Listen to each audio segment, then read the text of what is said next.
This is definitely an attack. It will affect your child rearing. It will affect your education system. This is instructions for the teacher in the classroom to ask her or his students, how do people express their sexual feelings? What is abstinence? And here are some answers. Oral sex, masturbation, anal sex, massage, holding hands, touching each other's genitals, saying, I like you. And what they're doing is equating all these things. Saying, I like you is equal to anal sex. It is pornography. Men, especially on the House floor, did not want to look at. We couldn't show this on the television news, but yet we want our 4th grade children to be looking at this book. In the name of sexuality education, children are seeing obscene materials that have been ruled by Congress and by the Supreme Court impossible to show to children. An online CSE program for African youth called The World Starts With Me tells children that sexuality includes oral sex and masturbation. It then tells them it's their own choice if they want to lose their virginity. It shows children pictures of naked girls and boys in various stages of development, and then asks them to point out differences in their private parts. Parents likely will never know, as it is all done online away from home. They have elementary students as young as 9 years old. Then they teach them how to wear a condom. And they have this plastic genitalia, and they even have young girls. They're teaching them how to put a condom on a male genitalia and boys how to put a condom on a woman's genitalia without the knowledge and consent of the parents. They're giving them handouts, negotiating sexual encounters with other students. For example, there are statements like this: can I take your shirt off? It makes me hot when you touch me here. Is it okay if I take my pants off? Where we in Latin America, we still have a lot of poverty. We have communities that don't have fresh water, that don't have electricity. Focus is completely shifted from basic needs. They get comprehensive sexual education without the consent of parents, taking and deconstructing also the family.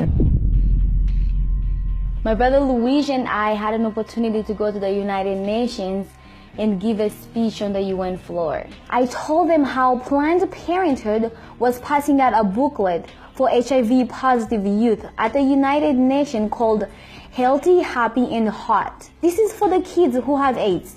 It teaches about sexual pleasure through masturbation, with same-sex partners, and even if you are drunk.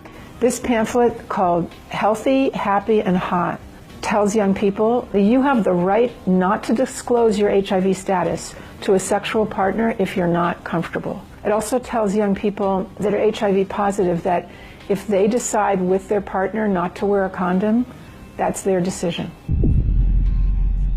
The World Health Organization standards for sexuality education in Europe actually suggest that children ages 0 to 4 should be given information about masturbation and given the right to explore their gender identities. For ages 4 to 6, children should be taught about same-sex relationships and respect for different norms regarding sexuality. The interests of organizations like UNFPA and IPPF is to get parents out of the picture and to radicalize and sexualize children. UNFPA has tried to convince my country to change our positions on issues such as reproductive rights and comprehensive sexuality education. Madam Chair, does the UNFPA think it can do this because Nauru is the smallest member state of the United Nations? The Nigerian government was actually told by the Western countries that if they do not give in, that they will be denied foreign aid. On page 89 of a UNICEF-published Sexual and Reproductive Health Manual, UNICEF listed situations in which one can obtain sexual pleasure that included sexual responses directed towards inanimate objects, animals, minors, and non-consenting persons. In the context of the Sustainable Development Goals that determines the agenda for the next 15 years, the voice is very, very biased. It's just International Planned Parenthood Federation and their affiliates have a direct influence on the outcome documents, on what is established, what is negotiated at the UN. Some of the objectives of the UNESCO Sexuality Education Guidelines include teaching children at age 9 about sexual stimulation and the definition and function of orgasm, and at age 15, that both men and women can receive sexual pleasure with a partner of the same or opposite sex. The It's All One curriculum, also promoted by International Planned Parenthood, reveals the multiple manipulative tactics used to indoctrinate and sexualize children through CSE. Like other CSE programs, It's All One claims, among other things, to be evidence-based, comprehensive, human rights, gender-sensitive, and culturally appropriate education that will increase young people's responsible decision-making, to reduce adolescent rates of pregnancy and sexually transmitted infections, including HIV. It's All One, however, like most CSE programs, is really just cleverly disguised abortion rights, sexual pleasure education, masquerading as human rights, gender, and sexual and reproductive health education. It aggressively promotes abortion.